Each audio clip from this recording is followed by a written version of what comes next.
ஆண்டவராகிய இயேசு கிறிஸ்து நாமத்தில் உங்கள் அனைவரையும் வாழ்த்துகிறேன். புத்தாண்டு வாழ்த்துகள் உரித்தாகுக.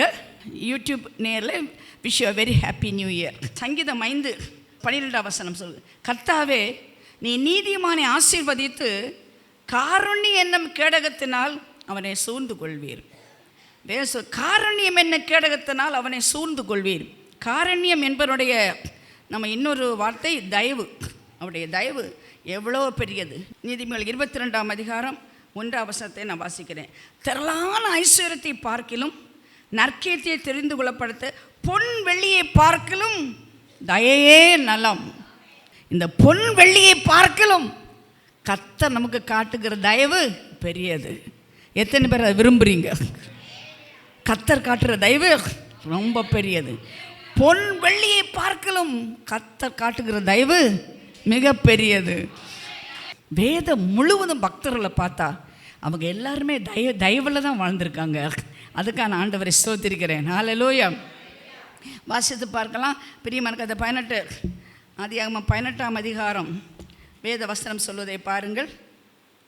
18 3 நான் உங்களுக்கு வாசிக்கிறேன். ஆண்டவரே, உமது கண்கள் எனக்கு கிருபை கிடைத்ததானால் நீர் உமது அடியனை விட்டு கடந்து போக வேண்டாம். கொஞ்சம் தண்ணீர் கொண்டு வரட்டும். உங்கள் காலடிகளை கழுவி மரத்தடியிலே சாய்ந்து கொண்டிருங்கள். நீங்கள் இருதயங்களை திடப்படுத்த கொஞ்சம் அப்பம் கொண்டு வருகிறேன். அப்புறம் நீங்கள் உங்கள் வழியே போகலாம். இதற்காகவே அடியேன் இடம் வரைக்கும் வந்தீர்கள் என்றான். அதற்கு அவர்கள் நீ சொன்னபடி என்றார்கள். யார் வீட்டுக்குள்ளே வந்திருக்கிறா? தேவ தூதன் வீட்டுக்குள்ளே வர்றார். ஆளுடைய கண்களில் தயவு கிடைத்தான்னா தேவ தூதன் உங்கள் வீட்டுக்கு வருவார். என்னை கேட்டுக்கொண்டு கர்த்தரே பிள்ளைய, நீங்கள் பார்க்காத தூதன் உங்கள் வீட்டுக்கு வந்துட்டு போகிறாரு. தெரியுமா உங்களுக்கு தெரியுமா? உன் பாதம் கல்லில் இறடாதபடி உன்னை தூக்கி கொண்டு போவதற்கு தூரலுக்கு நான் கட்டளையிடுவேன். இந்த வருஷம் எத்தனை தடவை கால் உடைஞ்சு ஆஸ்பத்திரியில் போகாமல் இருந்ததுக்கு என்ன காரணம் தெரியுமா? தூதன் வந்து உன்னை தூக்கிட்டு போயிருக்கான். என்ன தூக்கிட்டு போயிருக்காங்க நான் பார்த்துருக்குறேன். தூரல் என்ன தூக்கிட்டு போகிறத நான் பார்த்துருக்குறேன். அற்புதமாக பார்த்துருக்குறேன். இப்படி தூதர்கள் என் கையை பிடிச்சி நடத்துகிறத இதெல்லாம் சாதாரண காரியம். எனக்கு எப்போதும் அது அன்காமன் கிடையாது. சாதாரணமாக நடக்கும் என் வாழ்க்கையில். எனக்கு இல்லை, உங்களுக்கும் வாக்குத்தத்தம் சொல்லுதில்லை. உன்னதமானவருடைய உயர் மறைவில் இருக்கிறவன் சர்வ வல்லவரின் நிழலிலே தங்குவான். நீங்கள் எங்கே இருக்கீங்க தெரியுமா? சர்வ வல்லவருக்கு நிழலுக்குள்ளே இருக்கீங்க. உங்கள் நிழல் எங்கே இருக்கோ? நீங்கள் புழலில் இருந்தால் செங்கல்பட்டில் இருக்குமா உங்கள் நிழல்? இந்த சர்ச்சை தாண்டி போகாத உங்கள் நிழல். அப்படி அப்படியே நெல்லுக்குள்ளே நம்ம இருக்கிறபடியா அப்பா நம்ம அவ்வளவா பாதுகாத்துட்டு நம்ம வீட்டுக்குள்ளேயே தேவதூதன் இருக்கிறாரு. அவர் வந்தோன்னே உடனே அவங்க சாப்பாடு பண்ணுறாங்க. ரொம்ப ஆச்சரியமாக எனக்கும் தீவிரமாய் கூட சரத்திலே போய் நீ சீக்கிரமாய் 3 படி மெல்லிய மாவு எடுத்துக்கொண்டு பிசைந்து அப்பம் சுடு என்றான். அப்புறம் மாட்டு மந்தைக்கு ஓடி ஒரு நல்ல இளங்காலையை பிடித்து வேலைக்காரன் கையிலே கொடுத்தா அவனை சீக்கிரம் சமைத்தான். எத்தனை படி? 3 படி மாவு. ஒரு நாள் அம்மாங்கெல்லாம் செஞ்சு பாருங்கள். 3 படி மாவுனா 60 சப்பாத்தி வரும்.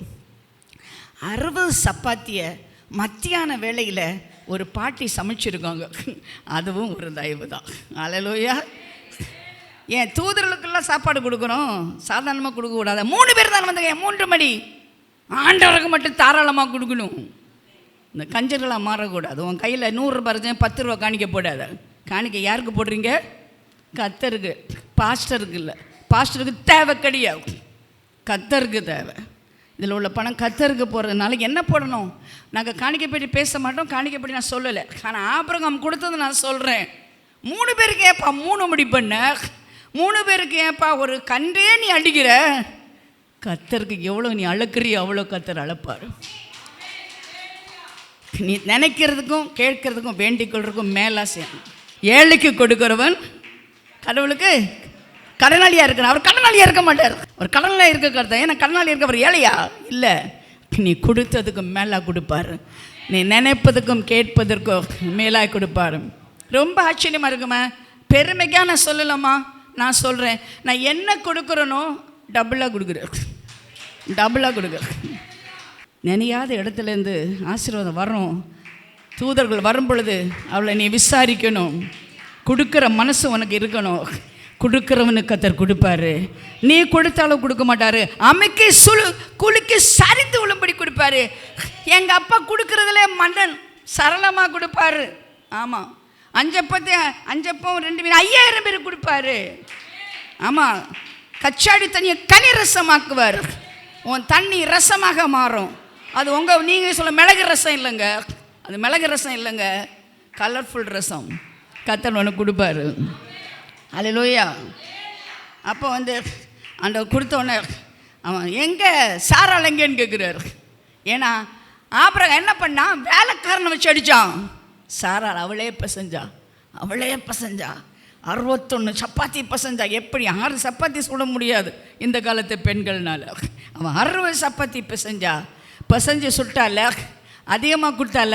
அவளை தான் தேடினார் தேவதூதன். அவள் எங்கன்னு வந்தோன்னே அவள் சொல்கிறாரு, உனக்கு இந்த வருஷத்துக்குள்ளே உனக்கு குழந்தை பிறக்க போகுதுன்னு. அவள் சிரிப்பா. ஐயோ டாக்டர் சொல்லிட்டாங்களே, டாக்டர் ரிப்போர்ட் வந்திருக்கு, பிறக்காதுன்னு. Cancel the doctor's report. You believe God's report. God's report என்ன சொல்லுது? நிச்சயமாக உனக்கு கொடுக்க போகிறேன், உனக்கு கொடுக்க போகிறேன். நீ இணையாத, கேட்காத, நினச்சே பார்க்காத சர்ப்ரைஸ் உனக்கு கொடுக்க போகிறேன். இதுவரை கிடைக்காது, நடக்காது, முடியாதுன்னு சொன்னது நடக்க போகுது. ஆண்டவர் சொல்கிறாரு, நீ நினைப்பதற்கும் கேட்பதற்கும் வேண்டிக் கொள்றதுக்கும் மேலே நான் செய்ய போகிறேன். ஏன் தெரியுமா? உன் வீட்டுக்குள்ளே தூதர்கள் வந்திருக்கிறாங்க. நான் அனுப்பின தூதர்கள் வந்திருக்கிறாங்க. சும்மா வரல, உன் சாப்பாடு சாப்பிட்றதுக்கு, உன் காணிக்கை வாங்கிறதுக்கு வரல, உனக்கு ஆசீர்வாதத்தை கொடுக்கறதுக்கு வந்திருக்கிறாங்க. என்ன ஆசீர்வாதம்? நீ நினைக்காத ஆசீர்வாதம், ஒருபோதும் எதிர்பார்க்காத ஆசீர்வாதம். நான் எதிர்பார்க்கவே இல்லையே. டெய்லி அவர் என்னைக்குமே பண்ணுறாரு. வருஷத்தில் ஒரு நாள் பண்ணுறவர் இல்லை, நித்தமும் உன்னை நடத்துவேன். மகா வறட்சியான காலத்தில் உன் ஆத்துமாவை திருப்தியாக்குவேன், உன் எலும்புகளை நினமுள்ளதாக்குவேன், வற்றாத நீரூற்றாக்குவேன், நீர்ப்பாசன தோட்டமாக்குவேன். என்னைக்காவது சொன்னாரா, உன்னை வறுமைக்குள் வைப்பேன், உன்னை சிறுமைக்குள் வைப்பேன், உன்னை கண்ணீருக்குள் வைப்பேன், வியாதியில் வைப்பேன் இருக்கா? இல்லை, நித்தமும் உன்னை நடத்துவேன். மகா வறட்சியான காலத்தின் ஆத்துமாவை திருப்தியாக்குவேன், உன் எலும்புகளை நினமுள்ளதாக்குவேன், உன்னை வற்றாத நீரூற்றாக்குவேன், நீர்ப்பாசன தோட்டமாக்குவேன், உன்னை வாலாக்காமல் தலையாக்குவேன், கீழாக்காமல் மேலாக்குவேன், பூமியின் உயர்ந்த ஸ்தானத்தில் உன்னை ஏறி இருக்க பண்ணுவேன், உன் மாவு பிசைகிற தொட்டி ஆசீர்வதிக்கப்படும். இன்று முதல் என் ஆசீர்வாதத்தை நீ காண்பாய். அல்லேலூயா, அல்லேலூயா. கர்த்தரால் ஆகாத காரியம் ஒன்றுண்டோ? கர்த்தர் உனக்கு செய்ய போகிறார். அல்லேலூயா, அல்லேலூயா. அவர் ஒரு ஆசீர்வாதத்தை கொடுப்பது மட்டும் இல்லை, தேசத்தில் என்ன நடக்க போகிறது என்பதை உனக்கு விளக்கி காண்பிப்பார். அதுதான் நான் சொல்கிறேன். இனிமேல் இந்த சர்ச்சுக்குள்ள ஜெபிக்க அற்புதம் நடக்குது, ஆசீர்வாதம் வருது, பெரிய காரியம் நடக்க போகுது, நீ நினைக்காத காரியம் நடக்க போகிறது. கண்களின் ஆவியை கர்த்தர் அப்புறப்படுத்துகிறார், எரிச்சல் ஆவியை அப்புறப்படுத்துகிறார், பொறாமையின் கண்களை அப்புறப்படுத்துகிறார், பழிவாங்க மக்களை துரத்தி அடிக்கிறார். உன் கூடவே நான் இருப்பேன். தேசத்தில் என்ன நடக்க போகிறேன்னு நான் உனக்கு விவரித்து காண்பிப்பேன். அல்லேலூயா. ஆண்டவர் என்ன சொல்கிறார்? தேசத்தில் என்ன நடக்க போகுதுன்னு சொல்கிறாரு. நான் சோதோம் குமரா பட்டணத்தை அழிப்பேன்னு சொல்கிறார், தேசத்தை நான் அழிப்பேன்னு சொல்கிறார். என்னை கேட்டுக்கொண்டு கர்த்தருடைய பிள்ளையே, ஒன்று ஆசீர்வதித்த தேவன் தேசத்தை அழிக்க போகிறார். ஏன் தெரியுமா? இந்த நாட்டில் பெருகி போச்சு, லஞ்சம் பெருகி போச்சு, கற்பழிப்பு பெருகி போச்சு. கடன் வாங்கினவன் கடனுக்கு கொடுத்தவனுக்கு திருப்பி கொடுக்க மாட்டாங்க. அப்படிப்பட்ட பயங்கரமான ஒன்று சொல்ல 3 வயசு குழந்தைய கூட கற்பழிக்கிறவங்க இந்த நாட்டில் வந்துட்டாங்க. எவ்வளோ பயங்கரமான இந்த நாடு மாறிக்கொண்டு இருக்கிறது. எந்த தலைவனுமே சரி கிடையாது, எல்லாருமே கையில் சுத்தம் கிடையாது. யார் கர்த்தருடைய பர்வத்தில் ஏறுவான்? கையிலே சுத்தம் உள்ளவன். கையில் சுத்தம் உள்ள எங்கே? மேலே வாங்குறது கிம்பளம், சம்பளம் கீழே வாங்குறது கிம்பளம். செத்து போன மாச்சரியில் கூட லஞ்சம் கொடுக்காட்ட புதைக்கிறதுக்கு பணத்தை எடுக்க முடியாது. அப்படிப்பட்ட கொடூர நாட்கள் வரும் பொழுது கர்த்தர் தேசத்தை அழிப்பார். ஆனால் பிரியமான கர்த்தருடைய பிள்ளை உன்கிட்ட சொல்லுவார், நான் அழிக்க போகிறேன், தேசத்தை அழிக்க போகிறேன்னு சொல்லுவார். அப்போ நீ என்ன சொல்ல போகிற? நீ ஆபிரகாமா மாற போகிற.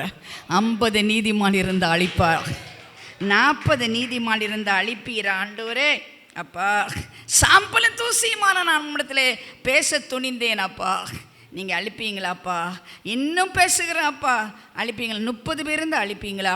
20 பேர் இருந்தால் அழிப்பீங்களா? ஆண்டவரே இன்னும் 10 பேர் இருந்தால் அழிப்பீங்களா? அதுதான் நம்முடைய ஜெபம். இனிமே அதுதான் நம்முடைய ஜெபம். ஹல்லேலூயா. கர்த்தருடைய கருணையை பெற்ற மனிதன், கர்த்தருடைய தயை பெற்ற மனிதன் எப்படி ஜெபிக்க போறான் தெரியுமா? தேசத்திற்காக ஜெபிக்க போறான். அவனுக்கு தயை கிடைத்தது எப்படி தெரியும்? இவன் ஜெபித்ததுனால 10 பேரை கர்த்தர் காப்பாற்றுவார். பட்டணத்தை அழிப்பார், ஆனால் 10 பேரை காப்பாற்றுவார். ஹல்லேலூயா, ஹல்லேலூயா. அதுதான் கர்த்தருடைய தயை, அதுதான் கர்த்தருடைய தயை. நீ கர்த்தருடைய தயை பெற்றனா இந்த ஊருக்கே தயா மாறுகிறது, இந்த பட்டணத்துக்கே தயா மாறுகிறது. ஹல்லேலூயா சொல்லுங்க பார்க்கலாம். என் பிரசங்கத்தை நீங்கள் என்ஜாய் பண்ண, நானே என்ஜாய் பண்ணிட்டு போயிட்டே இருப்பேன். இதுதான் எனக்கு சுகத்தை கொடுக்குது, இதுதான் எனக்கு பலத்தை கொடுக்குது. ஒன் ஜெபத்தின் மூலமாக இந்த பட்டணத்தை காப்பதற்கு ஆண்டவர் ஆயத்தமாக இருக்கிறார். திறப்பில் நிற்பதற்கும் சுவரை அடைப்பதற்கும் ஒருவனை தேடுகிறேன், ஒருவனையும் காணேன். நான் ஆண்டவர் சொன்னேன், ஒருவன் இல்லை, நான் ஒருத்தி நான் வர்றேன் ஆண்டவர். ஆண்டவரே, ஒருவருடைய ஜெபத்தை கேட்டு ஊரை காக்க உம்மால் முடியுமானால் என் ஜெபத்தை கேட்டு சென்னையை காக்க உம்மால் முடியும் ஆண்டவர். ஆண்டவரே அழிப்பீரோ அப்பா, நாங்கள் 10 நீதிமான்கள் இருக்கிறோம், இந்த பட்டணத்தை நீ அழிப்பீரோ ஆண்டவர். ஆண்டவர் என்ன சொன்னா தெரியுமா? அழிக்க மாட்டேன்னு சொன்னார். அழிக்க மாட்டேன், 10 பேர் இருந்தால் கூட நான் அழிக்க மாட்டேன் என்று கர்த்தர் சொன்னார். அப்படி தான் நம்ம ஜெபிக்க போகிறோம். இன்னொரு வசனத்தை நான் சொல்ல விரும்புகிறேன். யாத்திராகமம் 11ஆம் அதிகாரம் 3ஆம் வசனத்தை நான் உங்களுக்கு வாசிக்கிறேன். 3ஆம் வசனம். அப்படியே கர்த்தர் ஜனங்களுக்கு எகிப்தியரின் கண்களே தயவு கிடைக்கும்படி செய்தார். மோசே என்பன் எகிப்து தேசத்தில் பார்வோனுடைய ஊழியக்காரின் பார்வைக்கும் ஜனங்களின் பார்வைக்கும் மிகவும் பெரியவனாக இருந்தார். பிரியமான கர்த்தருடைய பிள்ளை, அவர்கள் தேவனுடைய பார்வைக்கு பெரியவர்களாக இருந்தார்களாம். ஏனென்றால் கர்த்தருக்காக அவர்கள் நின்றபடியால் கர்த்தர் அவர்களுக்காக நின்றார். அல்ல சொல்லுங்க பார்க்கலாம். கர்த்தர் அவர்களுக்காக நின்றார். அதற்காக நான் தேவனை ஸ்தோத்திரிக்கிறேன். பெரிய காரியம் நடக்கிறது. ஏனென்றால் எகிப்தியன் அடிமைத்தனத்தில் தான் இஸ்ரவேல் இருந்தார்கள். இப்போ இஸ்ரவேலை விடுவிக்க போகிறார் ஆண்டவர். பஸ்கா ஆட்டுக்குட்டியின் ரத்தத்தினால இஸ்ரவேலை விடுவிக்க போகிறார். அதுக்கு முன்னால் அவர் என்ன சொல்வார் தெரியுமா? பக்கத்து வீட்டுக்காரன்ற போய் வெள்ளியை பொண்ணையெல்லாம் வாங்கிக்கோ, இரவலாக வாங்கிக்கோன்னு சொல்லுவார். பிரியமான கர்த்தருடைய பிள்ளைகள், அவங்க பக்கத்து வீட்டுக்காரங்கள்ட்ட போய் வெள்ளியும் பொண்ணையும் வாங்க. பாருங்க 2ஆம் வசனம். இப்போ ஒவ்வொருவரும் அவனுடைய அயலாரிடத்திலும் ஒவ்வொரு அவள் அயலாரிடத்திலும் வெள்ளி உடைமைகளையும் பொன்னுடைமைகளையும் கேட்கும்படி ஜனங்களுக்கு சொல்லும். எல்லாரும் வெள்ளியும் பொண்ணும் வாரிக்கிட்டாங்க. ஏன்? கர்த்தரை தயவு அவர்கள் மேல் இருந்தது. ஹல்லேலூயா. உன் சத்துரு கையில் இருக்க பிடுங்கி உன் கையில் கொடுக்க போகிறாங்க. உன்னை அபகரித்தவங்க திரும்ப கொண்டு வைக்க போகிறாங்க. யாராக இருந்தாலும் சரி, நான் சொல்கிறேன், வெள்ளி உடைமையும் பொன் உடைமையும் உன் கையில் வரப்போகுது. உன் சத்துரு எவ்வளோ நாளும் அபகரித்தான். சத்துருன்னு சொன்னோன்னே என் மாமியாராக இருக்கலாமா, என் மருமகளை, இந்த ஐடியாவே வேண்டாம். சத்துருன்னு சொன்னால் சாத்தான் தான்.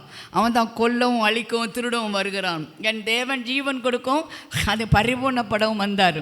அதனால் நான் என்ன சொல்கிறேன்னா, சத்துருன்னு சொன்னோன்னு வேறு யாரையும் நினைக்காதே. சத்துரு தான் நம்மளை ராப் பண்ணியிருக்கான், நம்முடைய வருமானத்தை ராப் பண்ணியிருக்கான். நமக்கு வர வேண்டிய சொத்து, நமக்கு வர வேண்டிய என்றில் எத்தனை பேர் கொள்ளை அடிச்சிருக்காங்க தெரியுமா? கொள்ளை அடித்தவர்களை கொள்ளை அடிப்பார். அதுதான் கர்த்தர் ஒன்று கொடுக்குற தயவு. ஹல்லேலூயா. இஸ்ரவேல் மக்கள் பக்கத்து வீட்டில எல்லாம் போய் இரவல் வாங்கி பணக்காரங்க ஆகிட்டாங்க. கூலிக்காரர்கள் கோடீஸ்வரலாயும் ஆகிட்டா. ஒரு இரவுக்குள்ளே கோடீஸ்வரர் ஆகிட்டா. இப்போ ஒரு ஆள் என்ன கேள்வி கேட்டா, கொள்ளையடிப்பதும் கடவுள் சொல்லி கொடுப்பாராடு? அதுக்கு நான் ஒரு பதில் வச்சுருக்கிறேன். 400 ஆண்டுகள் அடிமைத்தனத்தில் இந்த மக்கள் வாழ்ந்தபோது அவன் ஒரு நாள் சம்பளம் கொடுக்கல. சம்பளம் கொடுக்காம வேலை வாங்கினா. அவங்க தான் கட்டினாங்க. அங்கே இருக்க பிரமிடெல்லாம் கட்டினதில் நம்ம ஆளுக தான் கட்டினா. செங்கல் அறுக்கிறதுக்கு வச்சான், அடித்தான், அப்படியெல்லாம் வாங்கினல. இப்போ கூடு, திரும்ப அந்த பொண்ணை கொடு, அந்த வெள்ளியை கொடு. எங்கள் ஆண்டவர் ஒருத்தனை கொள்ளை அடிக்கிறவங்களை, கொள்ளை அடித்தவர்களே கொள்ளை அடிப்பார், குழப்பவர்களே அவர் குழப்புவார். ஆனால் சும்மா கொள்ளை அடிக்கிறவங்க ஆண்டவர் கிடையாதுங்க.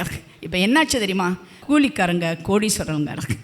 ஆண்டவர் உன்னை கோடீஸ்வரனாக்க ஆண்டவரால் முடியும். உன்னை கோடீஸ்வரனாக்க உன்னால் முடியும்.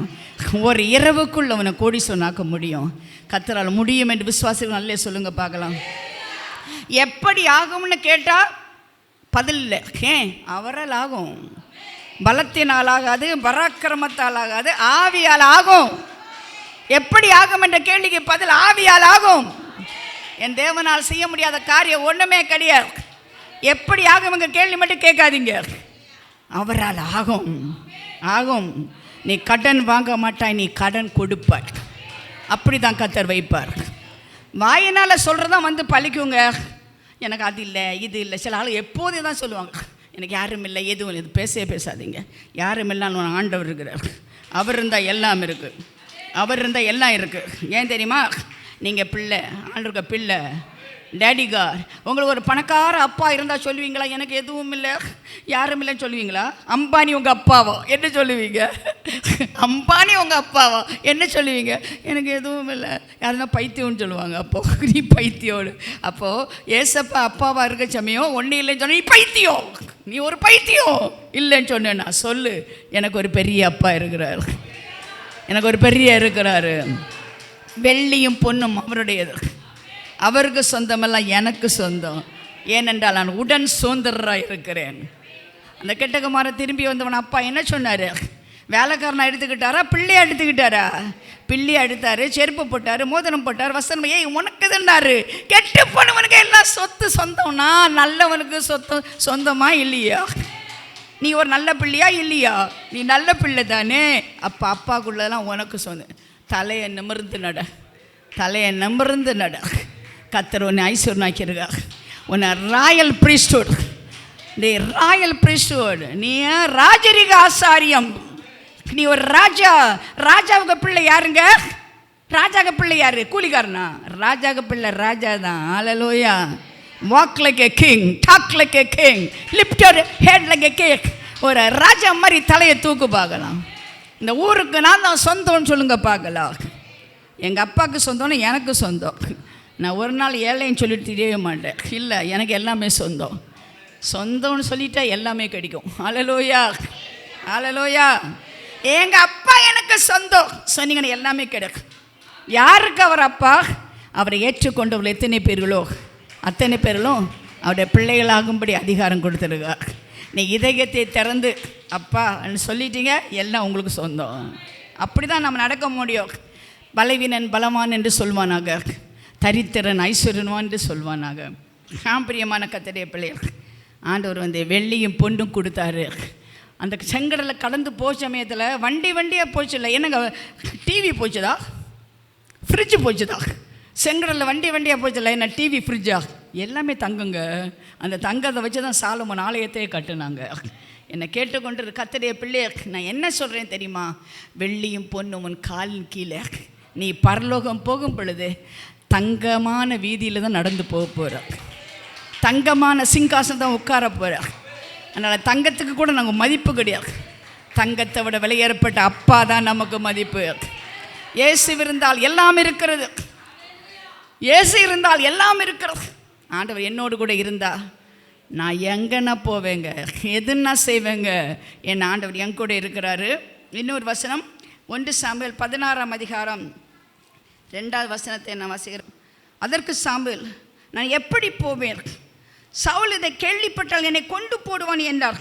அப்பொழுது கர்த்தர், நீ ஒரு காளையை கையோடே கொண்டு போய் கர்த்தருக்கு பலியிட வந்தேன் என்று சொல்லி ஈசாயை பலி விருந்துக்கு அழைப்பாக. அப்பொழுது நீ செய்ய வேண்டியது என்று நான் அறிவிப்பேன். நான் உனக்கு செய்கிறவன் எனக்காக அபிஷேகம் பண்ணுவாய் என்றார். பிரியமான கர்த்தருடைய பிள்ளை, இந்த அதிகாரத்தில் பார்க்கும்பொழுது சாமுவேலை சொல்கிறாரு, நீ சவுல்கிட்ட போய் அவனை நிராகரித்திருக்கிறேன்ல, அதனால் நீ எங்கே போகணுன்னா ஈசாயின் வீட்டுக்கு நான் போகணும். சமாதானம் தான், கர்த்தருக்கு பலியிட வந்தேன், நீங்கள் பரிசுத்தம் பள்ளி கொண்டு என்னோட கூட பலி விருந்துக்கு வாருங்கள் என்றான். மேலே ஈசாயும் அவன் குமாரையும் பரிசுத்தம் பண்ணி அவர்களை பலி விருந்துக்கு அழைத்தார். சவுல் கர்த்தரை விட்டு பின்வாங்கி போனதுனால சாமுவேல் விழுந்து கிடக்கிறான். ஏன் இப்படி பண்ணிட்டா இந்த சவுல்லேனே? ஆனால் கர்த்தர் ஏற்கனவே தாவீதை தெரிந்தெடுத்திருக்கிறாரு. அதனால் தாவீதுடைய அப்பா வீட்டில் ஈசாய் வீட்டுக்கு போகிறார்.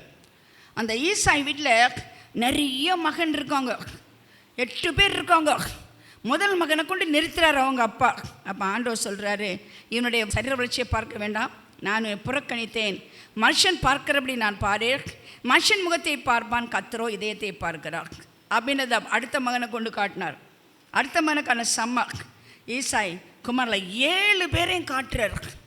அப்போ ஆண்டவர் சொல்கிறாரு சாமுவேல்கிட்ட, இந்த 7 பேரையும் தெரிந்து கொள்ளவில்லை, இன்னும் ஒருவன் இருக்கிறானா. இந்த சாமுவேலுக்கு அந்த வீட்டில் எத்தனை பிள்ளை இருக்குன்னு கூட தெரியாது. ஆனால் கர்த்தர் டைரெக்டாக பேசுகிறார், எல்லாராலும் மறக்கப்பட்ட ஒருவன் இருக்கிறான். பாருங்கள், இதுதான் தயவுன்னு சொல்கிறது. எல்லாம் லெப்டினன்ட் ஜெனரல் படைக்கு தானே கூடுறாரு. அந்த ராஜாவும் படை வீரனமாக இருக்கிறவன் தானே கூப்பிடணும். நல்ல வாட்சி உள்ளவன், திறமை உள்ள, எல்லாமே ரிஜெக்ட் பண்ணிடுறார். மனுஷன் பார்க்குறபடி பார்க்காத, நான் பார்க்குறபடி பாரு. அப்படி பார்க்கும் பொழுது அவன் இந்த சிவந்த மேனியும் அழகிய கண்களும் நல்ல ரூபமுள்ளவனாக இருந்த தாவீதை கூப்பிட்டோன்னு இவனை அபிஷேகம் பண்ண, தைல கோம்பை எடுத்து அவன் சகோதரர் நடுவிலே அபிஷேகம் பண்ணினான். அதற்கு ஒரு சொல்லுங்க பார்க்கலாம். எல்லாரையும் விட்டுட்டு உன்னை கதை தெரிந்தெடுத்திருக்கிறார். உங்கள் வீட்டுக்கு ஆண்டவர் வந்திருக்கிறார். உங்களுக்கு எத்தனை சொந்த பந்தம் இருக்குது பாருங்க, அவர்களுக்கு இல்லாத ஒன்றை கற்று எடுத்திருக்காரு. எத்தனை பேர் உங்கள் சொந்தத்தில் இன்னும் கடவுள்கிட்ட வரலை. இப்போ ஆண்டவர் அவங்கள நரகத்துக்கு தான் போகிறாங்க. ஆண்டவர் எப்படி வந்திருக்காரு? தைல குப்பி அபிஷேகத்தில் வந்திருக்கிறாரு. உன் வீட்டுக்கு கர்த்தர் வந்திருக்கிறான்டா, you are the luckiest person. நீ பாக்கியவான், நீ பெரிய பாக்கியவான். எதுக்குள்ளே வந்திருக்காரு தெரியுமா? உன்னை அபிஷேகிருக்கா வந்திருக்கிறார். இத்தனை பேர் இருக்காங்களே, என்னையே அபிஷேகித்தாரு. தயவு. எனக்கு என் அண்ணன்மார் 7 பேர் இருக்காங்களே, அவங்கெல்லாம் திறமை உள்ளவங்க. ஆமாம், உங்கள் சொந்தக்காரங்க திறமை உள்ளவங்க தானே. உங்கள் சொந்தக்காரங்க அதிகம் படிச்சிருக்காங்க தானே. உங்கள் சொந்தக்காரங்க இன்னும் கொஞ்சம் பணக்காரங்க தானே. நான் என்ன ஏன் என்று கேட்டிங்கன்னா தயவு. அல்லேலூயா, அல்லேலூயா. ஆண்டவரே, எல்லாரும் நன்றி சொல்லணும். நம்மை தெரிந்து கொண்டு கர்த்தருடைய தயவு. அல்லேலூயா. நீ இப்படி இருக்கிற சூழ்நிலையை பார்க்காத. ஐயோ, பணம் இருந்தால் நல்லா இருக்கும் சிஸ்டர். நான் சொல்கிறேன், மோசேக்கு பணம் கொடுக்கல ஆண்டவர், அவனோடு கூட கர்த்தர் இருந்தார், அவ்வளோதான். அல்லேலூயா. அவருடைய பிரசன்னம் கூட இருந்தது. அல்லையில சொல்லுங்க பார்க்கலாம். உங்கள் வாழ்க்கையில் பணம் இல்லாட்டாலும் பிரசன்னம் இருந்தால் போதுங்க. அதை அனுபவித்தவங்க அல்லையா சொல்லுங்க பார்க்கலாம். 1000 கோடி பணம் இருந்தாலும் வீட்டில் நிம்மதி இல்லைன்னா என்னங்க பிரயோஜனம்? சிக்கன் கறி எல்லாம் வச்சுருக்கீங்க, யாரும் சாப்பிட முடியாது, அவ்வளோ சண்டை. எல்லாம் நீங்கள் வச்சுருங்க. வீட்டில் வியாதி, ஒரு ஆள் ஐசியூவில் இருக்காங்க. எப்படி இருக்கும் இன்னைக்கு உட்காந்துக்க தயவு. மலையில சொல்லுங்க பார்க்கலாம். அத்தனை 1000 மக்கள் மத்தியில், திறமை உள்ளவங்க மத்தியில், திராணி உள்ளவங்க மத்தியில் என்னை நீ தெரிஞ்செடுத்துருக்கீங்க. என்னை வேலைக்காரனாக தெரிஞ்செடுக்கலை, என்னை ராஜாவாய் தெரிந்தெடுத்துருங்க. நான் எப்படி நன்றி சொல்வேன் அதை நான் உணர்ந்திருக்கிறேன். நீங்களும் உணரணுங்க. உபாகமம் 33:23 நப்தலியை குறித்து, நப்தலி கர்த்தருடைய தயவினாலே திருப்தி அடைந்து அவருடைய ஆசீர்வாதத்தினால் நிறைந்திருப்பார். நீ மேற்று செய்யும் திந்து செய்யும் சுதந்திரித்துக் கொள்ள. தயவு கிடைச்சா என்ன? நீங்கள் திருப்தி அடைவீர்கள். அடுத்தது, ஆசீர்வாதத்தினாலே நிறைந்திருப்பீர்கள். மேல் செய்யும் கீழ் செய்யும் ஆசீர்வாதம். தயவு ஒரு மனிதனுக்கு கிடைத்ததானால் அவன் திருப்தி அடைவான். நிறைய பேருக்கு என்ன இருந்தாலும் திருப்தியே ஆக மாட்டாங்க. நிறைய சாரி இருந்தாலும் திருப்தி இல்லை. இன்னும் ஒரு சாரி வாங்கலாமான்னு ஆசை தான். நிறைய சாப்பாடு இருந்தாலும் திருப்தி இல்லை, இதெல்லாம் வேறு வாங்கினா நல்லா இருக்குமான்னு நினைப்போம். நல்ல வீடு இருந்தாலும் திருப்தி இல்லை, இன்னொரு வீடு கட்டலாமான்னு நினைப்போம். நல்ல சம்பளம் வாங்கினாலும் இன்னும் அதிக மேலே கிடைக்குமான்னு நினைப்போம். ஏன் தெரியுமா? திருப்தி கிடையாது. சிலருக்கு ஒரு முருங்கைக்காய் சாம்பார்லேயே திருப்தியாக இருப்பாங்க, ஒரு சாரி கட்டினா கூட திருப்தியாக இருப்பாங்க. அவர்கள் திருப்தி அடைவார்கள். மேலேயும் கீழே ஆசீர்வாதம். பார்த்தீங்களா? மேற்று செய்யும் தென் திசையும் சுதந்திரித்துக் கொள்வார்கள். தென் மேலே எல்லாம் சுதந்திரித்துக் கொள்வார்கள். இது மேலே சுதந்திரித்துக் கொள்ளுன்னா ரொம்ப வித்தியாசமானது. கீழே சுதந்திரிக்கிறது இந்த கிழங்கு அது இதெல்லாம், மேலே பொன்னும் வெள்ளியும். அல்லேலூயா, அல்லேலூயா. நீ மேல் திசையும் கீழ் திசையையும் சுதந்திரித்துக் கொள்ளுவாய். இந்த வசனத்தை அண்டர்லைன் பண்ணி வச்சுக்கொள்ளுங்க. தயவு பெற்றவன் திருப்தி அடைவான். Are you satisfied? எனக்கு கர்த்தர் கொடுத்த எல்லாத்துலையும் திருப்தியாக இருக்கிறேன்னு சொல்கிறவங்க சந்தோஷமாகவே இருப்பாங்க. கொஞ்சத்தில் உண்மையாக இருக்கிறவனே அந்தேகத்தில் கர்த்தர் அதிகாரியாகும். அல்லேலூயா, அல்லேலூயா, அல்லேலூயா. ரூத் 2ஆம் அதிகாரம் வாசித்து பார்க்கும் பொழுது, அவள் பொறுக்கிறவளாக இருந்தாள். அந்த தோட்டத்தில் அவள் பொறுக்கிட்டு இருந்தாள். ஆனால் அந்த எஜமான் அவளை கூட்டு அப்படி அள்ளி கொடுப்பார். அல்ல சொல்லுங்க பார்க்கலாம். அல்லேலூயா. அவள் மோவாபு தேசத்தை சேர்ந்த ஒரு பெண்மணி. அவள் ஆண்டவரை நம்பி தன்னுடைய மாமியாரை பார்த்து சொல்லுவா, திரும்பி போ. மாமியார் சொன்னபோது நான் திரும்பி போக மாட்டேன். ஏன் அவள் திரும்பி போக மாட்டேன்னு சொன்னா? அவ்வளோ அழகாக இருந்தாளே, ஏன் திரும்பி போக மாட்டேன்னா? அவள் கண்டுபிடிச்சா இந்த மாமியாருடைய தேவனை உண்மையான தேவன். அதில் அவள் விசுவாசம் வைத்துட்டா. உடனே ஆண்டவர் தயவு கொடுத்துட்டார். ஹல்லேலூயா. இந்த தேவனை நம்பி வந்தது நீ யாராக இருந்தாலும் உனக்கு தயவு இருக்கு. எல்லா சிங்கிள் லேடிஸ், கணவர் இல்லாத மனைவிகளுக்கு நான் சொல்கிறேன், கர்த்தர் உங்கள் கூட வரப்போகிறாரு. கர்த்தர் உங்களுக்கு வரப்போகிறாரு. அவர் தயவு கொடுத்து உங்களை திருப்திப்படுத்தினா இன்னொரு மனுஷன் தேவையில்லை. அவரே உங்களுக்கு கணவராக இருப்பார். அவரே உங்களுக்கு கணவராக இருப்பார். சாதாரண கணவனோட எத்தனையோ சண்டை இருக்குது, ஆனால் பரலோக கணவனோட சண்டை கிடையாதுங்க. சண்டையே கிடையாதுங்க. அவர் எப்போதுமே மெல்லாவும் தான் கூடுவார். என் பிரியமே தான் கூடுவார்.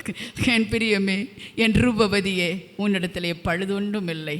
உன்னை தொடுகிறவன் என் கண்மணியை தொடுகிறார். உன் தலையில் உள்ள முடியெல்லாம் நான் எண்ணி வைத்திருக்கிறேன். அது ஒன்றாகிலும் கீழே எப்படி இருக்குது சொல்லுங்க பார்க்கலாம். அல்லேலூயா. அல்லேலூயா. ரூத்து மாமியாரை நம்பி வந்தா. மாமியார் பொறுக்க போட்டு நான் ஏன் போகணும், இந்த ஊரை பற்றி எனக்கு தெரியாதுன்னு வீட்டில் இருந்தாளா? இல்லை, அவள் பொறுக்க போன அந்த வசனத்தை பாருங்கள். அவள் பொறுக்க போன போது அறுக்கிறவள் மேல் கண்காணியாக வைக்கப்பட்ட அந்த வேலைக்காரன் பிரயுத்தரமாக, இவள் மோவாபு தேசத்திலிருந்து நகோமியோட கூட வந்த மோவாபிய பெண் பிள்ளை, அறுக்கிறவள் பிறகு அறுக்கட்டிலிருந்து சிந்திரதை பொறுக்கிக் கொள்கிறேன் என்று அவள் என்னிடத்தில் கேட்டுக்கொண்டாள். காலமே தூங்கி இதுவரையும் இங்கே இருக்கிறாள். இப்போ அவள் குடிசைக்கு வந்து கொஞ்ச நேரம் தான் ஆயிற்று. அப்புறம் போவாஸ் ரூத்தை பார்த்து, மகளே கேள், பொறுக்கிக் கொள்ள வேறு வயல் போகாமலும் இவ்விடத்தை விட்டு போகாமலும் எங்கே என் ஊழியக்கார பெண்களோடு இரு. அப்படி அறுப்பருக்கும் வயலை நீ பார்த்து அவர்கள் பிறகே போ. ஒருவர் உன்னை தொடாதபடிக்கு வேலைக்காரர் கட்டளையிட்டிருக்கிறேன். உனக்கு தாகம் எடுத்தால் தண்ணீர் குடங்கள் அண்டைக்கு போய் வேலைக்காரர் முண்டு கொண்டு வருகிறதிலே குடிக்கலாம் என்றான். அப்போ தரையிலே மூங்குப்புற விழுந்து வணங்கி, நான் அந்த அந்நிய தேசத்தாளாக இருக்க நீரை விசாரிக்கும்படி எனக்கு எதனாலும் உங்களுடைய கண்களே தய கிடைத்தது. அதற்கு போவாஸ் பிரயோத்தனமாக, உன் புருஷன் மரணமடைந்த பின்பு நீ உன் மாமியாருக்கா செய்ததும், நீ தகப்பனையும் உன் தாயையும் உன் ஜென்ம தேசத்தை விட்டு முன்னே நீ அறியாத தேசங்களுக்கு வந்ததும் எல்லாம் எனக்கு விவரமாய் தெரிவிக்கப்பட்டது. உன் செய்யத்தக்க பலனை கர்த்தர் உனக்கு கட்டளையிடுவாராக. பாருங்கள், வாசிங்க. இஸ்ரவேல் தேவனை கர்த்தருடைய சட்டையின் கீழ் அடைக்கலமாய் வந்து உனக்கு அவராலே நிறைவான பலன் கிடைப்பதாக. அல்லேலூயா. உன் தேசத்தையும் உன் இனத்தையும் உன்னுடைய ஜனத்தையும் விட்டு உன் மாமியாருடைய தேவனை பின்பற்றின வந்தபடியால் உனக்கு நிறைவான ஆசீர்வாதம் கிடைக்கும். அவள் பொறுக்கும் பொழுது அந்த எஜமான் வேலைக்காரில் பார்த்து என்ன சொல்ல தெரியுமா? சிந்த விடுங்கள், அவளுக்காக சிந்த விடுங்கள். இதுதான் தயவு, இதுதான் தயவு. சிந்த விடுங்கள். கடைசியில் என்னாச்சு தெரியுமா? அளந்து தோளின் மேல் வைப்பான். தயவு எப்படி வளருது பாருங்க. முதல்ல பொறுக்குனது, பிறகு அளந்து தோளில் வச்சது. கைத்தட்ட ரெடியாக இருங்க. அடுத்தது சொந்தக்காரியாக மாறுறா. அந்த வயலுக்கே சொந்தக்காரியாக மாறுறா. போவாஸின் கண்களே தயவு கிடைத்தது. அப்போ நீங்கள் கேட்குறீங்க, எங்கள் போவாஸ் யாருங்கன்னு கேட்குறீங்களா? வேறு யாருங்க, நம்மளோட ஆண்டவராக இயேசு கிறிஸ்து தான் நம்முடைய போவாஸ். எங்கள் போவாஸ் யாருன்னு கேட்காதீங்க. அவரே உன் மலவானாய கர்த்தர். அல்லேலூயா. அவர் என்னங்க பெட்ஷீட் போட்டு எங்களை மூடலைன்னு கேட்குறீங்களா? அவருடைய ஆவியின் அபிஷேகம் தான் அந்த பெட்ஷீட். போர்வை, போவாஸின் போர்வையால் மூடி இருக்கிறார் உன்னை. ஆண்டவர் மூடி இருக்கிறப்ப சாத்தான் பார்க்கல உன்னை. உன்னதமானுடைய உயர் மறைவில் இருக்கிறவன். ஒரு கணவன் மனைவி எங்கே இருப்பாங்க? மறைவான ஒரு இடத்துல தான் இருப்பாங்க. அப்படி தான் நீ இருக்கிற, மறைவில் இருக்கிறவன். சாத்தான் உன்னை பார்க்கவும் முடியாது, ஒன்று தொடவும் முடியாது. சர்வ வல்லவரின் நிழலுக்குள் நீ இருக்கிறார். எத்தனை ஆச்சரியமான தேவன் இவர். அவளுக்கு ஆண்டவர் பொறுக்கினவளுக்கு வயலுக்கு சொந்தக்காரியாய் மாறுகிறாள். இதுவே தயவென்று சொல்லுவது. அல்லேலூயா, அல்லேலூயா. கர்த்தர் எவ்வளோ ஆச்சரியமான தேவன் என்று பாருங்கள்.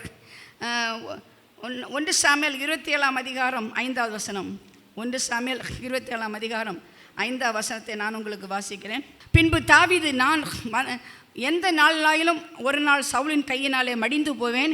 இனி சவுல் இஸ்ரவேல் எலிகளுக்கு எங்கேயாவது என்னை கண்டுபிடிக்கலாம் என்கிற நம்பிக்கை அச்சு போகும்படிக்கு நான் அவன் கைக்கு நீங்களாக இருக்கும்படிக்கு நான் பெலிஸ்தரின் தேசத்திலே போய் தப்பித்துக் கொள்வதாயினும் நலமான காரியம் வேறில்லை என்று தன் இருதயத்தில் யோசித்தான். ஆகையால் தாவீது தன்னோடு இருந்த 600 பேரோடும் கூட எழுந்திருந்து மாயோகின் குமாரனை ஆகீஸ் என்னும் காத்தின் ராஜாவிடத்திலே போய் சேர்ந்தான். அங்கே தாவீதும் அவன் மனுஷரும் அவர் வீட்டாரும் தாவீது அவன் 2 மனைவிகளாகிய எரேயல் ஊராளாகிய அகினோவாமும் நாபாலின் மனைவி ஆகிய கர்மேல் ஊராள அபிகாயிலும் காத்துப்பட்டிருந்த ஆகீஸில் தங்கியிருந்தார்கள். தாவீது காத்துப்பட்டு ஓடி போனாள். பாருங்கள், ஒரு காலகட்டத்தில் தாவீதுக்கு ரொம்ப கஷ்டம் வந்தபோது பெலிஸ்தியர் கையிலே போயிடுறான். வாலிபனாக இருக்கும் பொழுது கோலியத்தே வீழ்த்தினவன் பெலிஸ்தியர் கையிலே போயிடுறான். ஆனால் சத்துருக்கள் அவனுக்கு அடைக்கலம் கொடுக்குறாங்க. அப்படின்னா உன் வாழ்க்கையில் சத்துருக்களே உனக்கு அடைக்கலம் கொடுப்பாங்க. உன்னை விரோதித்தவனே உன்கிட்ட வந்து உன் நன்மையான காரியம் செய்வாங்க. உன் அப்ளிகேஷனை சைன் பண்ண மாட்டேன்னு சொன்னவனே சைன் பண்ணிடுவான். கர்த்தரை அவனை தாறுமாறைக்கு போடுவார். உனக்கு நான் செய்ய மாட்டேன்னு சொன்னவனே வந்து செய்வான். ஏன்னா அது கர்த்தருடைய தயவு. பிரியமான கர்த்தருடைய பிள்ளைகள், அப்படித்தான் கர்த்தர் நெகேமியாவுக்கு செய்தார். அந்த ராஜாவோட போய் லீவு கேட்பான். லீவு கேட்க கூட தெய்வங்க. ராஜா லீவு கொடுத்தது மட்டுமில்லை, உனக்கு என்ன வேணால் வாங்கிட்டு போ. அப்படி தான் போய் அலங்கத்தை கட்டுகிறான். அது மாதிரி ராஜாவிட்ட போய் லீவு கேட்குறது கூட உனக்கு தயவு கிடைக்கும். எத்தனை தயவு என் வாழ்க்கையில் கிடச்சிருக்கு தெரியுமா? ரொம்ப ஆச்சரியமாக இருக்கும். பிரியமான கர்த்தருடைய பிள்ளை, லண்டன் விசா வாங்கிறதுக்கு ரோட்டில் போய் நின்றுட்டுருக்கேன். பெரிய க்யூ ரோட்டில். வெயில் அப்படி அடிக்குது. எனக்கு இனிமேல் நிற்கவே முடியாது. ஆண்டவரே டூ மச், நான் வீட்டுக்கு போயிடுறேன், லண்டனுக்கு போக முடியான்னு. திடீர்னு ஒரு ஆள் எம்பசிலேருந்து வெளியே வந்து, அம்மா நீங்களா ஏன் நிற்கிறீங்க, வாங்க சீக்கிரம் கூட்டிகிட்டு உடனே ஸ்டாம்ப் அடித்து கொடுத்தாரு. உடனே ஸ்டாம்ப் அடித்து கொடுத்தாரு, நேரம் வீட்டுக்கு போங்க. இது மாதிரி எத்தனையோ நான் பார்த்துருக்குறேன். ஏஞ்சல்ஸ் என் கூட வர்றது நான் பார்த்துருக்குறேன். ஏஞ்சல்ஸ் என் பேக்கை தூக்கிட்டு வர்றது பார்த்துருக்குறேன். நான் யுக்ரைன் நான் போக சமயத்தில் நான் மாஸ்கோ போயிட்டேன். மாஸ்கோவுக்கு அடுத்தது ஃப்ளைட்டே கிடையாது. அன்றைக்கி ஃப்ளைட் போகணும், ஃப்ளைட் கிடையாது. ஏன்ட்ட அந்த ரஷ்யா பணம் என்கிட்ட இல்லை. ரஷ்யா பாஷா பேத்த சரியாட்ட எதுவுமே பண்ண முடியாது ரஷ்யாவில். அப்படியே நின்றுட்டுருக்கேன். திடீர்னு ஒரு ஆள் வராரு, ரொம்ப உயரமான ஆள். என் பேக்கை கேட்குறாரு. எனக்கு பயமாக கை தான் காட்டினார். நான் பைபிளையும் பாஸ்போர்ட்டையும் எடுத்துகிட்டு பேக்கை கொடுத்துட்டேன். ஸ்பீடாக போகிறார், கை கட்டிட்டு போகிறாரு. பின்னாலே நான் போகிறேன். பார்த்தா ஒரு சின்ன பிளேன் அதை அடைக்க போகிறாங்க. அவர் என்னை ஏற்றி விட்டார். நான் பேக்கை கேட்டேன், பேக் கொடுத்தாரு. இப்போ திரும்பி பார்த்தா ஆளே காணோங்க. என் வாழ்க்கை நடந்திருக்குங்க. என் வாழ்க்கை நடந்திருக்குங்க. தூதரில் என்னை ஏற்றி விட்ருக்காங்க. இது மாதிரி நிறைய அனுபவம் சொன்னால் நீங்கள் நம்ப மாட்டீங்க. ஆனால் தயவு, ஆண்டோட தயவு பெற்றிருக்கிறேன். மரியாள் கிருபையின் வேலை இருக்குது. ஆனால் தயவு இருந்தனால தான் குழந்தைய வயிற்றில் வச்சுருந்தா. அந்த காலகட்டத்தில் கல்லடித்து கொல்லுவாங்க. ஆனால் கல்லடிக்கும் சொல்லடிக்கும் வல்லடிக்கும் அவளை காப்பாற்றி அந்த இயேசு குழந்தைய பிறக்க வச்சார். அப்போ நீங்கள் கேட்கலாம், எனக்கு என்ன, அவள் வயிற்றில் தானே வச்சுருந்தா, நீங்கள் இருதயத்திலே வச்சுருக்கீங்களே, இருதயத்திலே வச்சுருக்கீங்களே. உன்னை மனிதருடைய கல்லடிக்கும் வல்லடிக்கும் சொல்லடிக்கும் காப்பாற்றி இந்த இயேசுவை உலகத்துக்கு கொடுக்குற பிள்ளையாக கர்த்தர் உன்னை மாற்ற போகிறார். நீங்கள் தான் இயேசு உலகத்துக்கு கொடுக்க போகிறீங்க. உங்கள் தெருவில் உள்ளவங்களுக்கு கொடுக்க போகிறீங்க. உங்கள் ஊரில் உள்ளவங்களுக்கு கொடுக்க போகிறீங்க. உன் வீட்டில் ஒரு அற்புதம் நடந்தால் உன் வீடுக்கிட்ட ஆள் நிற்பாங்க. திரளக்கூட்டமான மக்கள் நிற்பாங்க. உன் வீடு செப வீடாகும். கூரையை பிக்க வேண்டிய வரும். அப்படி ஜனக்கூட்டம் வரும். அப்படி இந்த 2026 ஆண்டில் கர்த்தர் செய்யும்படி ஒரு வாழ்த்துகிறேன். உன் வீட்டில் அப்படி நடக்க போகுது. கர்த்தர் செய்வார். ஜெபம் பண்ணுவோம். ஆண்டவரே, உம்முடைய தயவு பெரியதப்பா, உம்முடைய காருண்யம் பெரியதப்பா, அது என்னை பெரியவனாக்கும். ஆண்டவரே, உமது பிள்ளைகளுக்காய் ஸ்தோத்திரம்.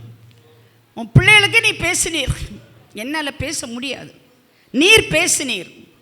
யாருக்கு இந்த தயவு தேவையோ அபரிதமாய் அளவில்லாமல் குடும். ஆண்டவரே, தேசத்திற்கே ஆசீர்வாதமாய் ஆபிரகாமை போல வையும். ஆண்டவரே, இஸ்ரவேல் மக்களுக்கு பொன்னையும் வெள்ளியும் கொடுத்தது போல இவர்களுக்கு பொன்னையும் வெள்ளியும் கொடுத்து ஆசீர்வதிக்க வேண்டும் என நாங்கள் செபிக்கிறோம். தாவீதை நீ ராஜாவாய் தெரிந்து கொண்டீர். ஆடு மேய்த்தவனை ராஜாவாக்கினீரப்பா. இவர்கள் எந்த தொழில் செய்து கொண்டிருந்தாலும் ராஜரீக அபிஷேகத்தை கொடுத்து இவர்களை ஆசீர்வதிக்க வேண்டும் என நாங்கள் செபிக்கிறேன்.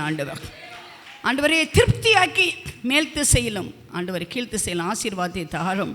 அது மட்டுமில்லை, மரியாளை போல இயேசுவை உலகத்துக்கு கொடுக்கலாய் மாற்றும்.